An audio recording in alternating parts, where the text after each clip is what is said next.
Rick Ciotti. I'm going to explain how I got to where I'm at, some of the things that happened along the way. We started Slix, which was known as Canyon Color Body and Paint, back in 1995. Being a big PPG guy, that's who I started buying my materials from. So we hooked up with a PPG guy, and things were happening. They'd been happening for most of my life.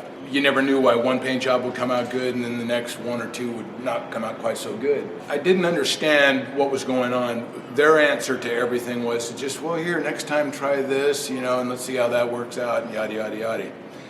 Anyways, long story a little bit shorter is the first 9 vehicles that we did here at Slix, I had to redo. And these problems were all at the foundational level, which was a big hit, and I came this close to closing the doors and going back out and getting a corporate job. I was talked out of that, thankfully. The best I could ever come up with from the guys at PPG was, well, sorry that happened. I'll tell you what, we'll give you store credit, right? And I'll get to that in a minute. The store credit was basically not substantial, and it cost me a small fortune to redo all these jobs. As we got underway and got some of that stuff done, it just became more and more cost ineffective, I guess you'd say, to use the PPG. And I kept hearing about this product called Matrix from most of my West Coast buddies. So I inquired about it. Matrix at that time was peddled off wagons and just mail order type stuff. It was not easy to get, and not very many people knew much about it. But what I did know was it was a copy of PPG. So that interested me, being a PPG fan. Although it was 34 to 78% cheaper, depending on what you were getting, right? I finally reached out and found somebody, and he was on his way out to the shop, and he accidentally went down the road where I had some real estate that I was leasing out to some people that had a Canyon Color sign on it, and he thought that was where he was supposed to go. When he got over here, he was all, enthused with this idea of storefront, this commercial property that he now knew I had, and he offered me a distributorship for Matrix. I remember talking to the guy, and he says, yeah, you could be a jobber. And I says, well, what is it? I don't even know what a jobber is, right? He says, well, all you really need to know is Slix is basically going to get stuff for almost free. I said, hell yeah, man, count me in. So he signed me up on this stuff, and I started working with it. And back in the old days, if you knew I had Matrix paint and you wanted to buy some, then I'd make it up for you and you could come over and pick it up. We actually put a set of stairs between Slix right here and the next property up, which I had bought a few years before, and there's a building up there. And so that was where the paint spot was. So I'd run upstairs and I'd make some paint and put it on the counter, and the guy'd show up and I'd sell it to him.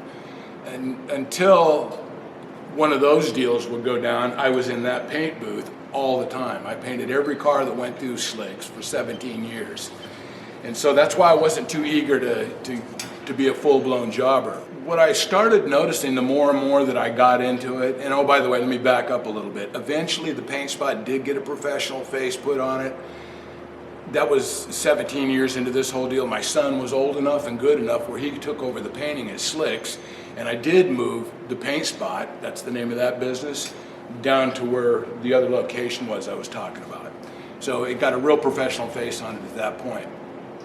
In the process of doing all this, I got pretty good at the database. I started understanding the chemistry behind paint, and foundational primers and etch primers and clear coats and all that good stuff. And I was also amazed at the response I could get from the people at Matrix. I could actually make a phone call and talk to a live person immediately. So if I had any kind of question or any kind of problem, they would hook me up with somebody that would give me the answers.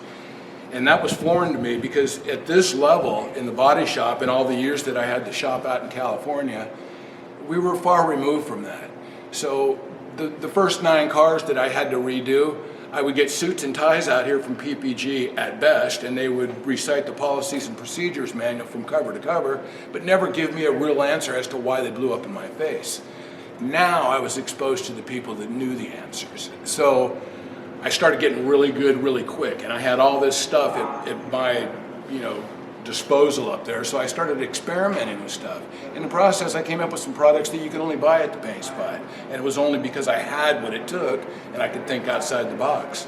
After a while, I started gaining some momentum with the Paint Spot. More and more people were buying Matrix paint from me. But there was still a big market out there that I wasn't tapping into. Slix was carrying the Paint Spot for many, many years because of that. So I decided, having been a printer in a previous life, I'll start a newsletter.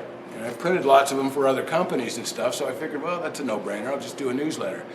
And that really put me on the map. A lot of people started subscribing, and most of the people that subscribed were either warehouse distributors that are usually between the jobber and the manufacturer, and the guys at Matrix and some of the other paint companies I went to. They were on my subscription list. So I would get answers from them based primarily on some of the other subscribers, body shop owners and body and paint guys, and get all those answers from those guys, and I'd put them in the newsletter. And that really got me a lot of traction with the Paint Spot. I started becoming somebody that didn't exist before. And what I mean by that is you never were allowed to speak to these people from a body shop level. And how stupid is that? This is where the rubber meets the road. We actually put paint in paint guns and we put it on the damn cars. We're the ones that need the information. So the newsletter was just a venue, a form of getting that information out of my head on paper and to people like you guys. In doing all that, I developed quite a bit of animosity for PPG.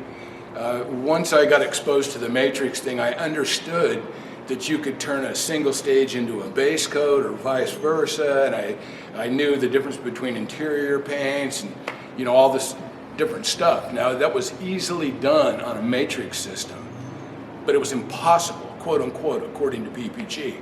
And I knew that since the base coat system was all exactly the same, I mean, even the numbering system is very similar. You would know it if you saw it. It had to be possible with PPG.